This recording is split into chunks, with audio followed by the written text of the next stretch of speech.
ಇವತ್ತಿನಿಂದ ರಾಜ್ಯದಾದ್ಯಂತ ಶಾಲೆಗಳು ಆರಂಭ ಆಗ್ತಾ ಇದೆ. ಶಾಲಾ ಆರಂಭದ ದಿನಾನೇ ಭಾರೀ ಸಮಸ್ಯೆಗಳನ್ನ ಮಕ್ಕಳು ಎದುರಿಸ್ತಾ ಇದ್ದಾರೆ, ವಿದ್ಯಾರ್ಥಿಗಳು ಎದುರಿಸ್ತಾ ಇದ್ದಾರೆ. ಅಂತಹ ಪರಿಸ್ಥಿತಿಗಳು ನಿರ್ಮಾಣ ಆಗಿದೆ ಬಹುತೇಕ ಕಡೆಗಳಲ್ಲಿ. ಕೆಸರು ಮೋರಿ ನೀರಿಂದ ಮಕ್ಕಳಿಗೆ ವೆಲ್ಕಮ್ ಆಗಿದೆ. ಶಾಲೆಗಳಲ್ಲಿ ಬಹಳಷ್ಟು ಖುಷಿಯಾಗಿ ಮಕ್ಕಳು ಇವತ್ತು ಬೆಳಿಗ್ಗೆನೆ ರೆಡಿಯಾಗಿ ಶಾಲೆಗೆ ಬರ್ತಾ ಇರೋದು. ಮಕ್ಕಳು ವೆಲ್ಕಮ್ ಮಾಡಿದ್ದು ಮಾತ್ರ ಕೊಳಚೆ ನೀರು, ಕೆಸರು ನೀರು, ಮೋರಿ ನೀರಿಂದ ಶಾಲೆ ತುಂಬ ಹೋಗಿದೆ. ರಾಜಧಾನಿಯ ಶಾಲೆಯಲ್ಲಿ ಇದೆಂಥ ದುಸ್ಥಿತಿ. ಕಾಕ್ಸ್ಟೌನ್ ಸರ್ಕಾರಿ ಶಾಲೆಯ ದುಸ್ಥಿತಿ ಇದು. ಶಾಲೆಗೆ ಹೋಗೋದಕ್ಕೂ ಸರ್ಕಸ್ ಮಾಡ್ತಾ ಇದ್ದಾರೆ ಮಕ್ಕಳು. ಶಾಲಾ ಆರಂಭದ ದಿನ ಮಕ್ಕಳಿಗೆ ಹಬ್ಬದ ವಾತಾವರಣ ಇರಬೇಕು ಹಾಗಂತ ಶಿಕ್ಷಣ ಇಲಾಖೆ ಹೇಳುತ್ತೆ. ಆದರೆ ಶಿಕ್ಷಣ ಇಲಾಖೆಯ ಆದೇಶ ಕೇವಲ ಕಾಗದಕ್ಕೆ ಮಾತ್ರ ಸೀಮಿತ ಅನ್ನೋ ರೀತಿಯಲ್ಲಿ ಈ ಪರಿಸ್ಥಿತಿಗಳು ಕಾಣಸಿಗ್ತಾ ಇದೆ. ಬೆಂಗಳೂರಲ್ಲಿರುವಂತಹ ಕಾಕ್ಸ್ಟೌನ್ನಲ್ಲಿರುವಂತಹ ಒಂದು ಸರ್ಕಾರಿ ಶಾಲೆಯ ದುಸ್ಥಿತಿ ನೋಡ್ತಾ ಇದ್ದೀವಿ. ಇವತ್ತು ಶಾಲೆ ಆರಂಭ ಆಗ್ತಾ ಇದೆ. ಬೆಳಗ್ಗೆನೆ ಮಕ್ಕಳು ಖುಷಿಯಾಗಿ ರೆಡಿಯಾಗಿ ಶಾಲೆಗೆ ಓಡ್ಕೊಂಡು ಬಂದರೆ ಆ ಶಾಲೆ ಪರಿಸ್ಥಿತಿ ಈ ರೀತಿಯಾಗಿದೆ.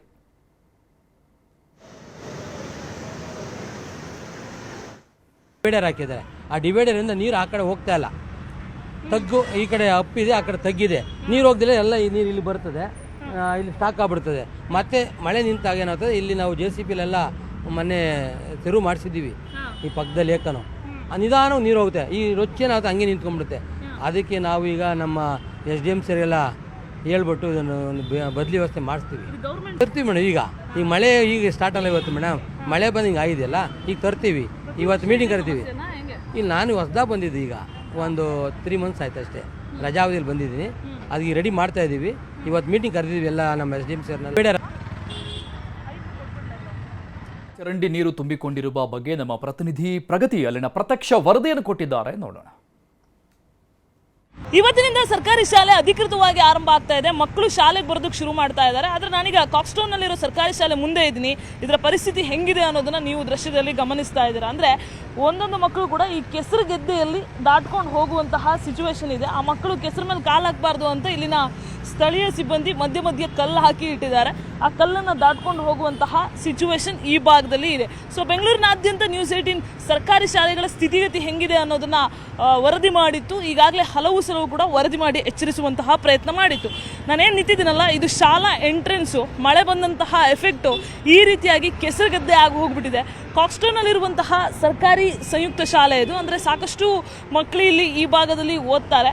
ಸೊ ಇಲ್ಲಿ ನೀವು ಗಮನಿಸ್ತಾ ಇದ್ರೆ ಕೆಸರುಗದ್ದೆ ಆಗಿ ಹೋಗ್ಬಿಟ್ಟಿದೆ. ಎಂಟ್ರೆನ್ಸ್ ಯಾವ ರೀತಿಯಾಗಿ ಕೆಸರುಗದ್ದೆ ಆಗಿದೆ ಅನ್ನೋದನ್ನ ನೀವು ಗಮನಿಸ್ಬೋದು. ಜೊತೆಗೆ ಇಲ್ಲಿ ಸಾಮಾನ್ಯವಾಗಿ ನಮಗೆ ನಿಂತ್ಕೊಳ್ಳೋಕ್ಕಾಗೋದಿಲ್ಲ, ಬಟ್ ಮಕ್ಕಳು ಯಾವ ರೀತಿಯಾಗಿ ನಡೀತಾ ಇದ್ದಾರೆ. ಶಾಲೆಗಳಲ್ಲಿ ಹೇಳಿದರು, ಅಂದರೆ ಶಿಕ್ಷಣ ಇಲಾಖೆ ಬಹಳ ಸ್ಪಷ್ಟವಾಗಿ ಹೇಳಿತ್ತು, ಮೊದಲ ದಿನ ಮಕ್ಕಳು ಬರುವಾಗ ಹೂವುಗಳಿಂದ ಅಲಂಕಾರ ಮಾಡಬೇಕು, ತಳಿರು ತೋರಣಗಳಿಂದ ಸಿಂಗರಿಸಬೇಕು ಅಂತ. ಆದರೆ ಇಲ್ಲಿ ಯಾವ ರೀತಿಯಾಗಿ ಕೆಸರುಗದ್ದೆ ಆಗಿರಿದೆ ಅನ್ನೋದನ್ನು ನೋಡ್ಬೋದು. ಚಿಕ್ಕ ಮಕ್ಕಳು, ಪುಟ್ಟ ಮಕ್ಕಳು ಇದನ್ನ ದಾಟಿ ಹೋಗ್ತಾ ಇದ್ದಾರೆ. ದಾಟಿ ಹೋಗೋದಕ್ಕಾಗದೆ ಅವರು ಇಲ್ಲಿಲ್ಲ ಸರ್ಕಸ್ ಮಾಡ್ತಾ ಇರುವಂತಹ ಚಿತ್ರಣ ಕಂಡು ಬಂತು. ಮೊದಲನೇ ದಿನನೇ ಹಿಂಗಾದ್ರೆ ಸರ್ಕಾರಿ ಶಾಲೆ ಕತೆ ಏನು ಅನ್ನೋ ಪ್ರಶ್ನೆ ಇದೆ. ಸೊ ಆದಷ್ಟು ನಿರ್ವಹಣೆ ಮಾಡಬೇಕು. ಇಲ್ಲಿನ ಸ್ಥಳೀಯ BOಗೆ ಸೂಚನೆಯನ್ನು ಕೊಡುವಂತಹ ಅವಶ್ಯಕತೆ ಇದೆ. ವಿಡಿಯೋ ಜರ್ನಲಿಸ್ಟ್ ಶ್ರೀನಿವಾಸರು ಜೊತೆ ಪ್ರಗತಿ ಶೆಟ್ಟಿ, News18 ಬೆಂಗಳೂರು. ಡೀಟೇಲ್ಸ್ ಕೊಡ್ತಾರೆ ನಮ್ಮ ಪ್ರತಿನಿಧಿ ಪ್ರಗತಿ ಸಂಪರ್ಕದಲ್ಲಿದ್ದಾರೆ. ಪ್ರಗತಿ, ಬೆಂಗಳೂರಲ್ಲಿರುವಂತಹ ಸರ್ಕಾರಿ ಶಾಲೆಯ ಪರಿಸ್ಥಿತಿ ಇದು.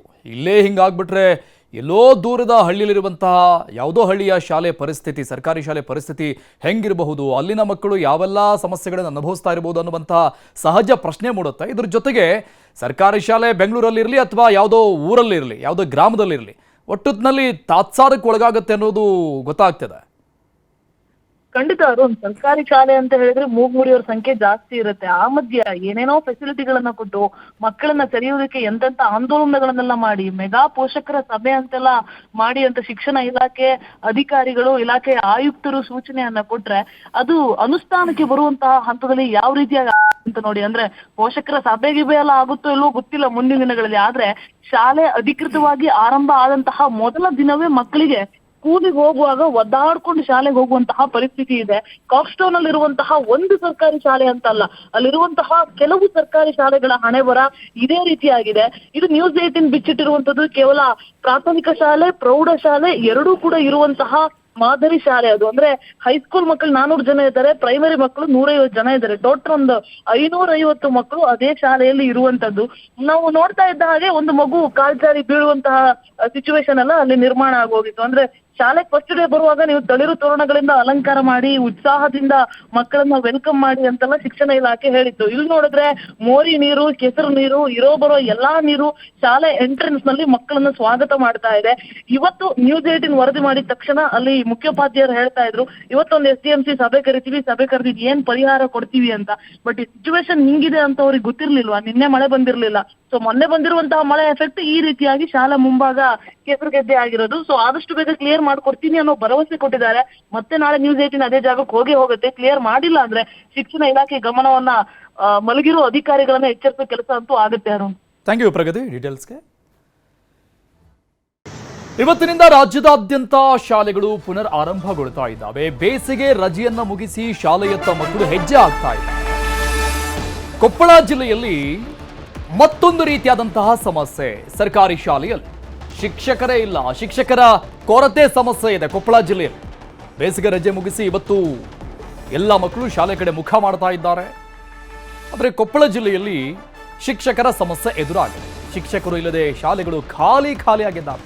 ಬರೋಕ್ ಮಕ್ಕಳಿದ್ದಾರೆ, ಆದರೆ ಕಲಿಸೋದಕ್ಕೆ ಪಾಠ ಮಾಡೋಕೆ ಶಿಕ್ಷಕರೇ ಇಲ್ಲ. ಸರ್ಕಾರಿ ಶಾಲೆಗಳಲ್ಲಿ 35% ಶಿಕ್ಷಕರ ಕೊರತೆ ಅಟ್ ಪ್ರೆಸೆಂಟ್ ಇವತ್ತಿಗೂ ಕಾಡ್ತಾ ಇದೆ. ಕೆಲವು ಶಾಲೆಗಳಲ್ಲಿ ಅತಿಥಿ ಶಿಕ್ಷಕರ ನೇಮಕ ಕೂಡ ಆಗಿಲ್ಲ, ಅಟ್ಲೀಸ್ಟ್ ಅದು ಕೂಡ ಆಗಿಲ್ಲ. ಜಿಲ್ಲೆಯಲ್ಲಿ 2546 ಪ್ರಾಥಮಿಕ ಶಿಕ್ಷಕರ ಹುದ್ದೆಗಳು ಖಾಲಿಯಾಗಿದ್ದಾವೆ. ಇದು ಕೇವಲ ಕೊಪ್ಪಳ ಜಿಲ್ಲೆಯ ಅಂಕಿಸಂಖ್ಯೆಗಳು. ಜಿಲ್ಲೆಯಲ್ಲಿ 6243 ಹುದ್ದೆಗಳು ಮಂಜೂರಾಗಿದ್ದಾವೆ.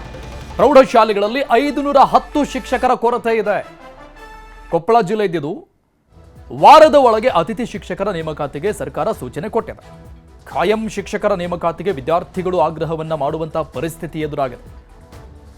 ಸರ್ಕಾರಿ ಶಾಲೆಗಳಲ್ಲಿ ಮಕ್ಕಳ ಹಾಜರಾತಿಯನ್ನ ಹೆಚ್ಚು ಮಾಡಬೇಕು ಅನ್ನುವಂತಹ ಗುರಿಯನ್ನ ಇಟ್ಕೊಂಡು ಇವರು ಶಾಲೆಯನ್ನು ಓಪನ್ ಮಾಡೋದು. ಸರ್ಕಾರ ಈ ರೀತಿಯ ಸೂಚನೆಗಳನ್ನು ಕೊಡುತ್ತೆ, ಶಿಕ್ಷಣ ಇಲಾಖೆ ಸೂಚನೆ ಕೊಡುತ್ತೆ. ಬಟ್ ಬೇಕಾದಂತಹ ಬೇಸಿಕ್ ವ್ಯವಸ್ಥೆಗಳು ಕೂಡ ಇಲ್ಲ. ಪ್ರಾಥಮಿಕ ಸರ್ಕಾರಿ ಶಾಲೆಗಳಲ್ಲಿ ಸುಮಾರು 1863 ಶಿಕ್ಷಕರ ಕೊರತೆ ಇದೆ ಮತ್ತು ಪ್ರೌಢಶಾಲೆಯಲ್ಲಿ 593 ಶಿಕ್ಷಕರ ಕೊರತೆ ಇದೆ. ಅಂದರೆ ಇವತ್ತು ಒಟ್ಟು ಜಿಲ್ಲೆಯಲ್ಲಿ 35% ಶಿಕ್ಷಕರ ಕೊರತೆ ಇದೆ. ಹಾಗಿದ್ರೆ ಸರ್ಕಾರ ಏನು ಮಾಡ್ತಾ ಇದೆ? ಇವತ್ತು ಸರ್ಕಾರ ಈ ಒಂದು ಶೈಕ್ಷಣಿಕ ವರ್ಷ ಆರಂಭ ಆದಮೇಲೆ ಇವತ್ತು ಶಿಕ್ಷಕರನ್ನ ನೇಮಕಾತಿ ಮಾಡ್ಕೊಳ್ತೀವಿ ಅಂತ ಹೇಳಿದ್ದಾರೆ. ಈಗ ಆಲ್ರೆಡಿ ನಿನ್ನೆ ಅಂದರೆ ಮೇ 29ರಿಂದ ತರಗತಿಗಳು ಆರಂಭ ಆಗಿದ್ದು, ಇನ್ನೇನು ಕೆಲವೇ ದಿನಗಳಲ್ಲಿ ತರಗತಿಗಳು ಕೂಡ ಆರಂಭ ಆಗಿ ಒಂದು ಪಠ್ಯಪುಸ್ತಕವನ್ನು ಮುಗಿಸ್ತಕ್ಕಂಥ ಒಂದು ಕೆಲಸ ಆಗಬೇಕಾಗಿದೆ. ಆದರೆ ಇನ್ನೂವರೆಗೂ ಕೂಡ ಸರ್ಕಾರಿ ಶಾಲೆಗಳಲ್ಲಿ ಶಿಕ್ಷಕರ ನೇಮಕವೇ ಆಗಿಲ್ಲ. ಹಾಗಿದ್ರೆ ಇನ್ನೂವರೆಗೂ ಕೂಡ ಇವತ್ತು ವಿದ್ಯಾರ್ಥಿಗಳ ಜೀವನ ಜೊತೆ ಇವತ್ತು ಈ ಒಂದು ಸರ್ಕಾರ ಚೆಲ್ಲಾಟ ಆಡೋದನ್ನು ನಿಲ್ಲಿಸಿ ಈ ಕೂಡಲೇ ಶಿಕ್ಷಕರ ನೇಮಕಾತಿಯನ್ನು ಆರಂಭ ಮಾಡಬೇಕು. ವರ್ಷ 26-27ನೇ ಸಾಲಿಗೆ ಪ್ರಾಥಮಿಕ ಮತ್ತು ಪ್ರೌಢಶಾಲೆಗಳ ಅತಿಥಿ ಶಿಕ್ಷಕರ ನೇಮಕಕ್ಕೆ ಈಗಾಗಲೇ ಸರ್ಕಾರ ಮತ್ತು ಇಲಾಖೆ ನಿರ್ದೇಶನ ನೀಡುವುದರಿಂದ ಈ ಒಂದು ವಾರದೊಳಗಾಗಿ ಪ್ರಾಥಮಿಕ ಮತ್ತು ಪ್ರೌಢಶಾಲೆಗಳಲ್ಲಿ ಖಾಲಿ ಹುದ್ದೆಗಳಿಗೆ ಏನು ಎಷ್ಟು ಹುದ್ದೆಗಳದೋ ಅಷ್ಟು ಹುದ್ದೆಗಳಿಗೂ ಕೂಡ ಅತಿಥಿ ಶಿಕ್ಷಕರನ್ನು ನಿಯಮಾನುಸಾರ ಭರ್ತಿ ಮಾಡೋದ್ರ ಮೂಲಕ ಶೈಕ್ಷಣಿಕ ಚಟುವಟಿಕೆಗಳಿಗೆ ತೊಂದರೆ ಆಗದಂತೆ ಕ್ರಮ ಕೈಗೊಳ್ಳಲಿಕ್ಕೆ ಈಗಾಗಲೇ ನಿರ್ದೇಶನವನ್ನು ನೀಡಿರ್ತಕ್ಕಂಥ.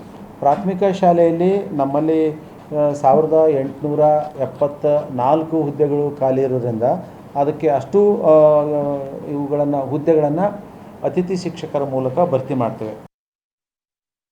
ಡೀಟೇಲ್ಸ್ ಕೊಡ್ತಾರೆ ನಮ್ಮ ಪ್ರತಿನಿಧಿ ಶರಣಪ್ಪ ಸಂಪರ್ಕದಲ್ಲಿದ್ದಾರೆ. ಶರಣಪ್ಪ, ಮಕ್ಕಳು ಇವತ್ತು ಶಾಲೆಗೆ ಬಂದಿರೋದು 2 ತಿಂಗಳ ರಜೆ ಮುಗಿಸ್ಕೊಂಡು, ಆದರೆ ಮಕ್ಕಳು ಶಾಲೆಗೆ ಬಂದು ಏನು ಉಪಯೋಗ? ಗೋಡೆಗಳ ಜೊತೆ ಮಾತಾಡಬೇಕಾ ಮಕ್ಕಳಲ್ಲಿ? ಖಂಡಿತವಾಗಿ ಅರುಣ್, ಏನಂತ ಹೇಳಿದ್ರೆ ಕೊಪ್ಪಳದಲ್ಲಿ ಇರುವಂತಹ ಸರ್ಕಾರಿ ಶಾಲೆಗಳಲ್ಲಿ ಈಗ 35% ಹುದ್ದೆಗಳು ಖಾಲಿ ಇರುವುದು ಕಂಡು ಬರ್ತಾ ಇದೆ.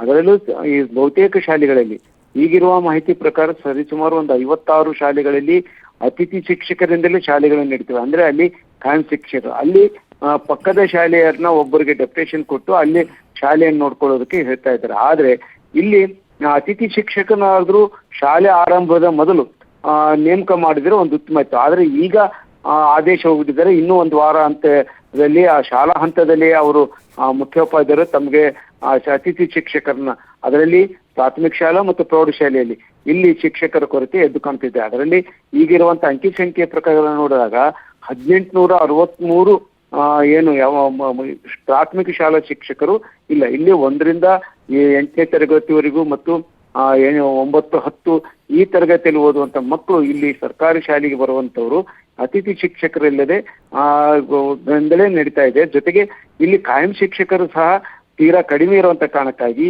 ಈಗ ಮತ್ತು ಇನ್ನೊಂದು ಏನಂತ ಹೇಳಿದ್ರೆ ಈಗ ಏನ್ ಮೇ 30 ಬಹುತೇಕ ಸರಿಸುಮಾರು ಒಂದು 100 ಜನ ಶಿಕ್ಷಕರು ನಿವೃತ್ತಿ ಹೊಂದಿದ್ದಾರೆ. ಈಗಲೂ ಸಹ ಖಾಲಿವೆ. ಈ ನಿಟ್ಟಿನಲ್ಲಿ ಈಗ ಅತಿಥಿ ಶಿಕ್ಷಕರನ್ನ ಬೇಗ ನೇಮಕ ಮಾಡ್ಕೊಂಡ್ರೆ ಮಕ್ಕಳಿಗೆ ಶಿಕ್ಷಣಕ್ಕೆ ಅಥವಾ ಅದನ್ನ ಕಾಯಂ ಶಿಕ್ಷಕ ಸರ್ಕಾರ ಕಳೆದ 3-4 ವರ್ಷದಿಂದ ಇತ್ತೀಚಿನಗಳಲ್ಲಿ ನೇಮಕಾತಿನೇ ಆಗಿಲ್ಲ. ಹೀಗಾಗಿ ಇಲ್ಲಿ ಶಿಕ್ಷಕರ ಕೊರತೆ ಒಂದ್ ಕಡೆ ಆಗಿದೆ. ಜೊತೆಗೆ ಕಳೆದ 3 ವರ್ಷದಿಂದ ಏನು ಜಿಲ್ಲೆಯಲ್ಲಿ ಪರಸ್ಪರ ವರ್ಗಾವಣೆ ಮಾಡಿದ್ರು, ಹೊರ ಜಿಲ್ಲೆಗೂ ಹೋಗೋದಕ್ಕೆ ಅದನ್ನ ಅವಕಾಶ ಕೊಟ್ಟರು. ಆ ಸಂದರ್ಭದಲ್ಲಿ ಶಾಲೆಗಳು ಖಾಲಿ ಆದವು. ಬಹುತೇಕರು ಜಿಲ್ಲೆಯಿಂದ ಹೊರಗೆ ಹೋದ್ರು, ಆದ್ರೆ ಜಿಲ್ಲೆಗೆ ಬಂದಿದ್ದು ತೀರಾ ಕಡಿಮೆ ಅನ್ನುವಂತ ಕಾರಣಕ್ಕಾಗಿ ಈಗ ಸರ್ಕಾರಿ ಶಾಲೆಯಲ್ಲಿ ಮಕ್ಕಳ ಸಂಖ್ಯೆಗೆ ಅನುಗುಣವಾಗಿ ಶಿಕ್ಷಕರು ಇಲ್ಲ. ಜೊತೆಗೆ ಕೆಲವು ಶಾಲೆಗಳಲ್ಲಿ ಶಿಕ್ಷಕರೇ ಇಲ್ಲದಂತ ಸ್ಥಿತಿ ಇದೆ. ಈ ಕುರಿತು ಏನು ಶಿಕ್ಷಣ ಇಲಾಖೆ ಆಗಿರ್ಬೋದು ಮತ್ತು ಸರ್ಕಾರ ಬೇಗನೆ ಇಲ್ಲಿ ಕ್ರಮ ಕೈಗೊಂಡ್ರೆ ಮಕ್ಕಳು ಸರ್ಕಾರಿ ಶಾಲೆಗೆ ಬರಬೇಕು, ಸರ್ಕಾರಿ ಶಾಲೆಯಲ್ಲಿ ಶಿಕ್ಷಣ ಪಡೆಯಲು ಅವಕಾಶ ಸಿಗುತ್ತೆ ಅನ್ನುವಂತ ಅಭಿಪ್ರಾಯ ಕೇಳಿ ಬರ್ತಾ ಇದೆ. ಯಾರು thank you Sharanappa ಡೀಟೇಲ್ಸ್ಗೆ.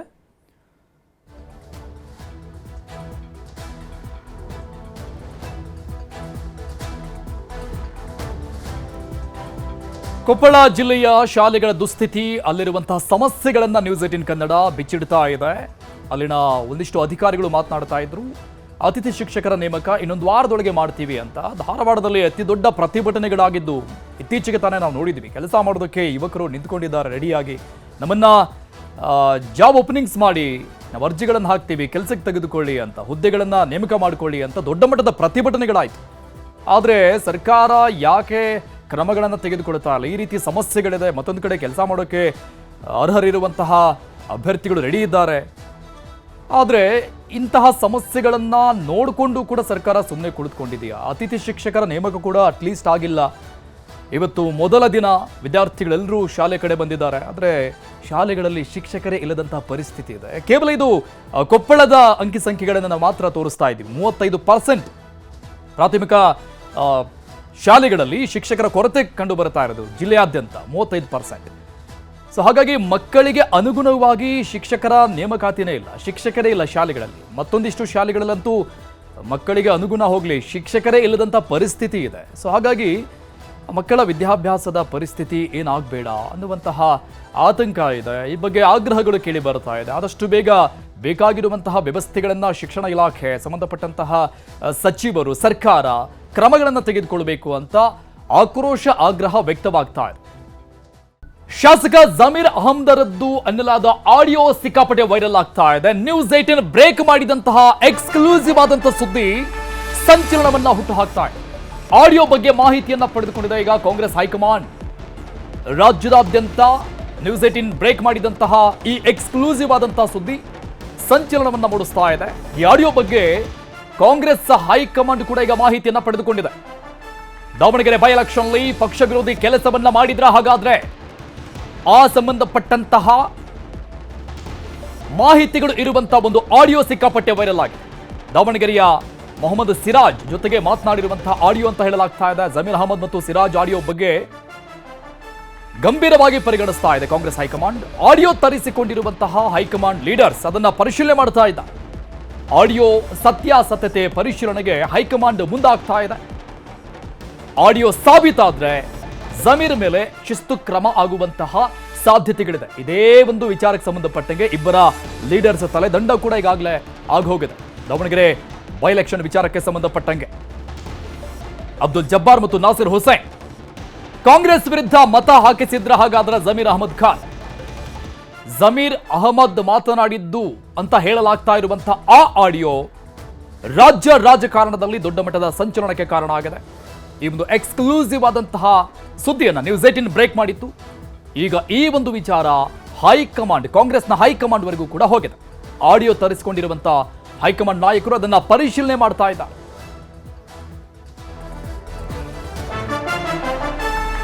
News 18 break ಮಾಡಿದ್ದ ಆಡಿಯೋ, ಜಮೀರ್ ರದ್ದು ಎನ್ನಲಾದ ಮತ್ತೊಂದು ಆಡಿಯೋ ನ್ಯೂಸ್ 18ಗೆ ಲಭ್ಯ ಆಗಿದೆ. ಮತ್ತೊಂದು ಆಡಿಯೋ ನ್ಯೂಸ್ 18ನಲ್ಲಿ ಮಾತ್ರ. ಮೊದಲಿಗೆ ಒಂದು ಆಡಿಯೋ ಬ್ರೇಕ್ ಮಾಡಿದ್ದು ನ್ಯೂಸ್ 18. ಇದರ ಬೆನ್ನಲ್ಲೇ ಮತ್ತೊಂದು ಆಡಿಯೋ ನ್ಯೂಸ್ 18ಗೆ ಲಭ್ಯ ಆಗಿದೆ. ಆ ಎರಡನೇ ಆಡಿಯೋ ನ್ಯೂಸ್ 18ನಲ್ಲಿ ಮಾತ್ರ ಎಲೆಕ್ಷನ್ ವೇಳೆ ಮೊಬೈಲ್ ಸ್ವಿಚ್ ಆಫ್ ಮಾಡಿಕೊಂಡ್ರೆ ಹೇಗೆ, ಮರ್ಯಾದೆ ಪ್ರಶ್ನೆ ಏನಾಗಬೇಕು ಅಂತ ಮಾತನಾಡಿದ್ರು. ನಿದ್ದೆ ಇಲ್ಲ ನಮಗೆ ಅಂತ ಹೇಳಿದ್ದಾರೆ. ಈ ಎರಡನೇ ಆಡಿಯೋದ ಜಮೀರದ್ದು ಎನ್ನಲಾದಂತಹ ಈ ಎರಡನೇ ಆಡಿಯೋ ಕೂಡ ವೈರಲ್ ಆಗ್ತಾ ಇದೆ. ವಾರ್ಡುವಾರು ಮಾಹಿತಿ ನೀಡಿದ್ರ ಹಾಗಾದ್ರೆ ಸಿರಾಜ್, ವಾರ್ಡುವಾರು ಏನೇನು ಆಗ್ತಾ ಇದೆ ಬೈ ಎಲೆಕ್ಷನ್ ಸಂದರ್ಭದಲ್ಲಿ, ದಾವಣಗೆರೆ ಬೈ ಎಲೆಕ್ಷನ್ ಸಂದರ್ಭದಲ್ಲಿ ಅಲ್ಲಿ ಏನಾಗ್ತಾ ಇದೆ ಅನ್ನೋ ಮಾಹಿತಿಯನ್ನ ಕೊಡ್ತಾ ಇದ್ರ. ಎಲ್ಲೆಡೆ ಕುಕ್ಕರ ಅಂತಿರೋ ಸಿರಾಜ್, ಒತ್ತಾಯಪೂರ್ವಕವಾಗಿ ಕರೆಸಬೇಡಿ, ಊರ ಹೊರಗಿನವರಿಗೆ ಕರೆಸಬೇಡಿ, ನೀವು ಊಟವನ್ನ ಮಾಡಬಾರದು, ಈ ಎಲ್ಲ ವಿಚಾರಗಳನ್ನ ಮಾತನಾಡಿರುವಂತ ಮತ್ತೊಂದು ಆಡಿಯೋ ನ್ಯೂಸ್ 18ನಲ್ಲಿ ಮಾತ್ರ. ये बजे तक मोबाइल स्विच ऑफ कर लेते हो इलेक्शन के डे पर, क्या करना सो साहब मैं सुबह से 7 बजे से साहब मैं 6 बजे से फोन करूँ तुम्हें? नहीं मोबाइल मेरा ऑन नहीं साहब, मेरा बेटे का मोबाइल है, मैं वार्ड में थे ना साहब। साहब सुबह से मैं काम करना क्या साहब का साथ में थे साहब, मेरा बेटा है उनमें है, हाफिज साहब है मेरे साथ। इज्जत का सवाल है, हम नाराज नींद नहीं, हम ना यहाँ साहब रात को मैं भी 4 बजे सोया साहब, सुबह जानवर को 3 बजे बोले अब वो क्या करे, छोड़ का 14 वार्ड में था, 14 वार्ड का कर ले को 12 को गया, 12 में जाको रियाज बुलाया फोन कर को, रियाज के वार्ड को आया, रियाज के वार्ड में जरा तकरार हो रखने से रियाज के वार्ड का आया, रियाज के वार्ड से वो मंसूर के वार्ड को गया, मंसूर के वार्ड से अब और वार्ड नंबर 14 में ओवरऑल कैसा कहते हैं कुकर खाली कुकर, हमें भी खाली कुकर कुछ बोली कुकर मगर परसेंटेज नहीं हुआ करते 12.5 तक 27% में खाली 9% मुसलमाना का को घर के बाहर नहीं निकलना। नहीं हमें बोल रहे ना सर, जुलूम कर को बुला ले कौन को कहा, बाद रात को बाहर गाँव में रेस्टोरेंट को बुलाओ को कर बोलिया, बाहर गाँव में रेस्टोरेंट किसी भी हर किस बुलाओ को, जुलूम कर को घर अंगने जाकर ऑटो में बैठा ले कहूँ को, उन्होंने को आए तो वोट कराओ, उन्होंने को नहीं आए तो छोड़ डालो कर बोला साहब। वैसा करा रहा हूँ साहब, वैसा करा रहा हूँ। 3 बेटा था भी है साहब मेरा मोबाइल में, नहीं तुम्हें रहना बेटर है, फर्क है भी। नहीं 3 बेटा था मेरे साथ में, 6 बजे तक तुम्हें खाना भी नहीं खाना आज। नहीं साहब मैं उसमें फिर रहा हूँ साहब, सुबह के 7 बजे से फिर रहा हूँ। ओके वो पास पैसे बांट के देते हो भूतांगने, वो उनके तुम्हारे से क्या कम दिए नहीं लो साहब, उनको पैसे लिए नहीं कर को, कल रात को जाको डिप्रेशन में चले गया मेरा बेटा, बल्ला के भाई का अब लगा रहे साहब, वो कल उसको असिस्ट करे सो, अब उन्हें सीना में मैंने बीजेपी का वार्ड नंबर 14 में पाव पड़ा, ಏನ್ ಕಾಲ್ ಮುಗಿತೀಯಾ, ಎಲ್ಲೆಲ್ಲೈತಿ ಅಲ್ಲೆಲ್ಲ ನಿಮ್ ಜನಕ್ಕೆ ಹೇಳಿ ಟೈಟ್ ಮಾಡಿಸಿ ಹೋಗೋಕ, ಎಲ್ಲೆಲ್ಲೈತಿ ಎಲ್ಲ ನಿಮ್ ಜನಕ್ಕೆ ನಿಂದಿರಿಸಿ ಟೈಟ್ ಮಾಡಿಸು ಕಾಂಗ್ರೆಸ್ನವರಿಗೆ ಮಾಡ್ತೀನಿ दादा बोल को गया है वार्ड नंबर 14 में, बीच मिल को गया जस्ट कर ले लो समय, तुम अपडेट करता हूँ मेरा नंबर। ठीक है सर। ಬೈ ಎಲೆಕ್ಷನ್ನಲ್ಲಿ ನನ್ನ ವಿರುದ್ಧ ಷಡ್ಯಂತ್ರ ಆಗಿರೋದು ನಿಜ, ಷಡ್ಯಂತ್ರ ನಡೆದಿರೋದು ಓಪನ್ ಸೀಕ್ರೆಟ್ ಅಂತ ಶಾಸಕ ಸಮರ್ಥ ಮಲ್ಲಿಕಾರ್ಜುನ್ ಹೇಳಿಕೆಯನ್ನು ಕೊಟ್ಟಿದ್ದಾರೆ. ಈ ಆಡಿಯೋ ನ್ಯೂಸ್ 18ನ ಬ್ರೇಕ್ ಮಾಡ್ತಾ ಇದ್ದಂಗೆ ಈ ಬಗ್ಗೆ ಹೇಳಿಕೆ ಶಾಸಕ ಸಮರ್ಥ ಮಲ್ಲಿಕಾರ್ಜುನ್ ಅವರ ಕಡೆಗಿಂದ ಇದೀಗ ಹಂತ ಹಂತವಾಗಿ ಎಲ್ಲ ಹೊರಗೆ ಬರ್ತಾ ಇದೆ. ಓಪನ್ ಸೀಕ್ರೆಟ್ ಅಂತ ಹೇಳಿದ್ದಾರೆ, ಷಡ್ಯಂತ್ರ ನಡೆದಿರೋದು ನಿಜ ಅಂತ ಹೇಳಿದ್ದಾರೆ. ಆಡಿಯೋ ಬಗ್ಗೆ ವರಿಷ್ಠರು ಪರಿಶೀಲನೆ ಮಾಡಿ ಈ ಬಗ್ಗೆ ಕ್ರಮವನ್ನು ತೆಗೆದುಕೊಳ್ತಾರೆ ಅಂತ ಶಾಸಕ ಸಮರ್ಥ ಮಲ್ಲಿಕಾರ್ಜುನ್ ಹೇಳಿಕೆಯನ್ನು ಕೊಟ್ಟಿದ್ದಾರೆ. ಆ ಬಗ್ಗೆ ತನಿಖೆ ಆಗಬೇಕು, ಏನೇನು ಪ್ರೂಫ್ಸ್ಗಳಿದೆ ಎಲ್ಲ ಹೊರಗೆ ಬರಬೇಕು ಅಂತ ಮಾತನಾಡಿದ. ಚುನಾವಣೆ ಟೈಮ್ನಲ್ಲಿ ಇಂಥವೆಲ್ಲ ಚೂರು ಓಪನ್ ಸೀಕ್ರೆಟೇ ಆಗಿದ್ವು. ಆದರೆ ಏನೈತಿ ಪಾರ್ಟಿ ಇನ್ವೆಸ್ಟಿಗೇಟ್ ಮಾಡಲಿ, ಆಡಿಯೋ ಕ್ಲಿಪ್ ವೆರಿಫೈ ಮಾಡಲಿ ಸರಿಯಾಗೈತಾ ಇಲ್ಲ ಅಂತ, ಆಮೇಲೆ ಇನ್ನೊಂದು ಚೂರು ಎವಿಡೆನ್ಸ್ ಏನೈತಿ ಎಲ್ಲದು ಹೊರಗೆ ಬರಲಿ, ಆಮೇಲೆ ಏನು ಆ್ಯಕ್ಷನು ಅದೆಲ್ಲ ಹೈಕಮಾಂಡ್ ಮೇಲೆ ಬೇಕು. ಪ್ರತಿ ಎಲೆಕ್ಷನಲ್ಲಿ ಯಾವ್ದಾರ ಪಕ್ಷ ಇರಲಿ ಹಿಂಗೆ ಇರ್ತವ್ರಿ, ಎ ಟೀಮು ಬಿ ಟೀಮು. ಆದರೆ ಭಾಳ ಕಡೆ ಎಲೆಕ್ಷನ್ ಬಂದಾಗ ಯಾರ ಕ್ಯಾಂಡಿಡೇಟ್ ಘೋಷಣೆ ಆದಮೇಲೆ ಎಲ್ಲರೂ ಒಗ್ಗಟ್ಟಿಂದ ಕೆಲಸ ಮಾಡೋದು, ಅದು ಒಂದು ಪದ್ಧತಿ ಐತಿ. ಆಮೇಲೆ ಅದನ್ನೇ ಭಾಳ ಜನ ಹಂಗೆ ಮುಂದುವಯ್ತಾರೆ ಎಲೆಕ್ಷನಲ್ಲಿ. ಆದರೆ ಯಾರ್ಯಾರು ಏನೇನು ಮಾಡಲ್ಲ, ಆ್ಯಂಟೈ ಪಾರ್ಟಿ ಬಿಹೇವ್ ಮಾಡ್ತಾರೆ, ಅದು ಯಾರಿಗೂ ಚೆನ್ನಾಗಿ ಅನ್ಸಲ್ಲ ರೀ, ಪಾರ್ಟಿಗೂ ಚೆನ್ನಾಗಿ ಅನ್ಸಲ್ಲ, ಪಾರ್ಟಿ ಸಪೋರ್ಟ್ ಮಾಡೋ ಜನಕ್ಕೂ ಚೆನ್ನಾಗಿ ಅನ್ಸಲ್ಲ, ಮತದಾರಿಗೂ ಚೆನ್ನಾಗಿ ಅನ್ಸಲ್ಲ ರೀ. ಸೊ ಏನೈತಿ ಮುಂದೆ ಹೈಕಮಾಂಡ್ ಡಿಸಿಷನ್ ತಗೊಳ್ರಿ ಸರ್. ಒಂದು ಕ್ವೆಶ್ಚನ್ ಇತ್ತಲ್ಲ ಎಲೆಕ್ಷನ್ ನಡೆಯೋಕ್ಕಾರ ಷಡ್ಯಂತ್ರ ನಡೀತೈತಿ ಅಂತಲೂ ಅನಿಸ್ತಿತ್ತು.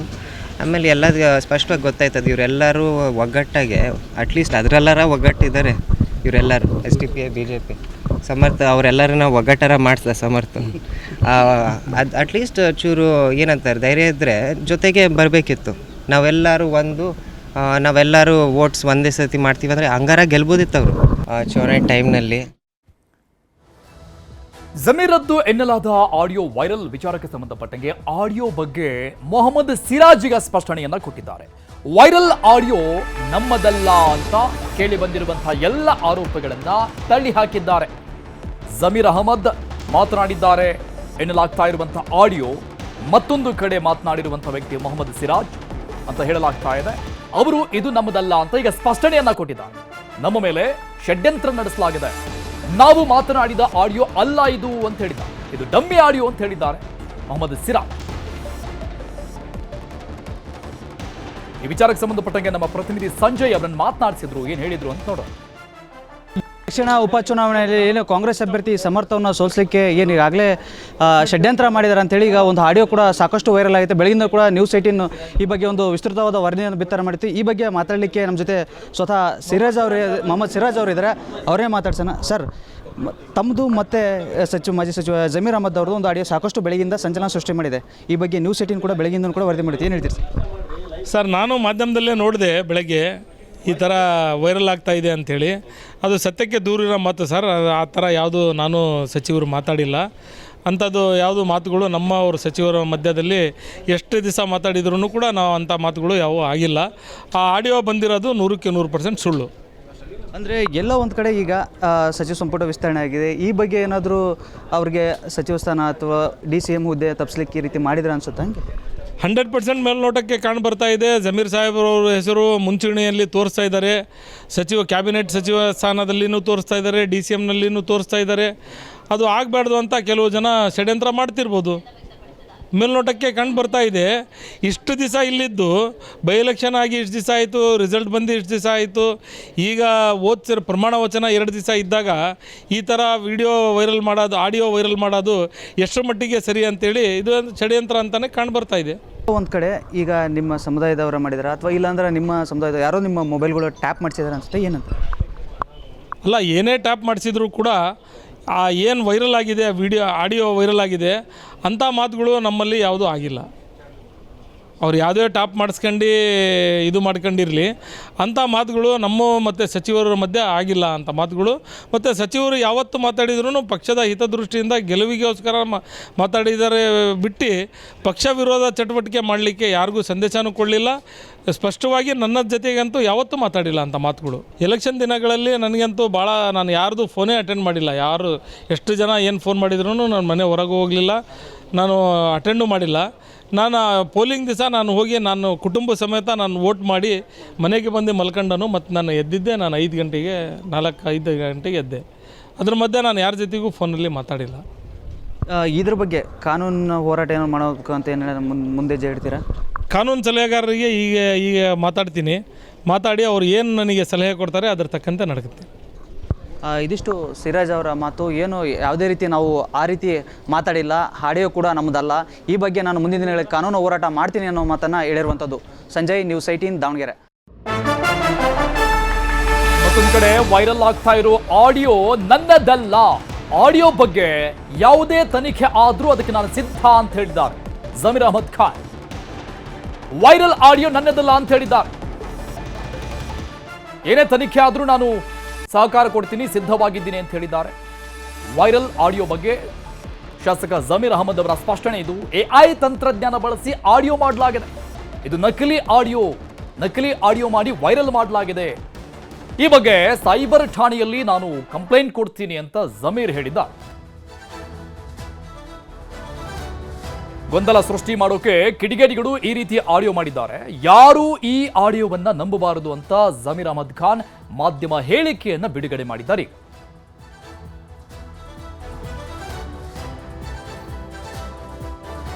ಜಮೀರದ್ದು ಎನ್ನಲಾದ ಆಡಿಯೋ ವೈರಲ್ ವಿಚಾರಕ್ಕೆ ಸಂಬಂಧಪಟ್ಟಂಗೆ ಸಂದರ್ಭ ನೋಡಿ ಈ ರೀತಿ ಮಾಡುವುದು ಸರಿಯಲ್ಲ. ಆಡಿಯೋ ವೈರಲ್ ಬಗ್ಗೆ ಶಾಸಕ ಹ್ಯಾರಿಸ್ ಪ್ರತಿಕ್ರಿಯೆಯನ್ನ ಕೊಟ್ಟಿದ್ದಾರೆ. ಸಂದರ್ಭಗಳನ್ನ ನೋಡಿ ಈ ರೀತಿ ಮಾಡುವುದು ಸರಿಯಲ್ಲ ಅಂತ ಹೇಳಿದ್ದಾರೆ. ವೈರಲ್ ಆಗಿರುವಂತಹ ಆಡಿಯೋ ಬಗ್ಗೆ ಶಾಸಕ ಹ್ಯಾರಿಸ್ ಅವರ ಪ್ರತಿಕ್ರಿಯೆ ಇದು. ನೀಚ ರಾಜಕಾರಣ ಯಾರೂ ಮಾಡಬಾರದು, ಅವಕಾಶ ಸಿಕ್ಕಾಗ ಒಳ್ಳೆ ಕೆಲಸವನ್ನೇ ಮಾಡಬೇಕು. ಬೆಂಗಳೂರು ಏರ್ಪೋರ್ಟ್ನಲ್ಲಿ MLA ಹ್ಯಾರಿಸ್ ಈ ರೀತಿಯಾದಂಥ ಹೇಳಿಕೆಯನ್ನು ಕೊಟ್ಟಿದ್ದಾರೆ. ಸಂದರ್ಭ ಸಿಕ್ಕಿದೆ ಅಂತ ಹೀಗೆಲ್ಲ ಮಾಡೋದು ಸರಿಯಲ್ಲ ಅಂತ ಹೇಳಿಕೆ ಕೊಟ್ಟಿದ್ದಾರೆ.